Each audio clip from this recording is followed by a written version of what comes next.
पनाहगाहें थी आपकी, शायद आपको याद हो कि पनाहगाहें बनाई गई थी जहां पर बड़े बड़े मुअज्जिजीन बेचारे जो पैसा बचाना चाहते थे वो भी वहां रह लेते थे जाकर।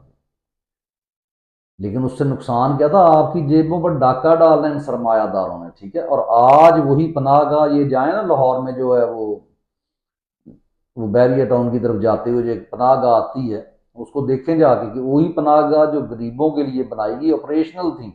वहां पे खाना और बड़ा ख्याल रखा जाता था, खाना खराब ना हो, पुराना ना हो, वहां पे बिस्तर खराब ना हो। तो वहां पर जनाब सिर्फ सरकारी गाड़ियां आपको पार्क हुई नजर आएंगी। ये आपका पाकिस्तान नहीं, ये इन बेगैरत लोगों का पाकिस्तान है। फिर सेहत कार्ड, पहली दफा आपके 76 साल जिंदगी में पहली दफा एक जो सेहत कार्ड था वो उस तर्ज का था जो आपको बेहतरीन ममालिक में जो है मिलता है। और उसको भी आपको याद होगा कि मरियम नवाज ने और इन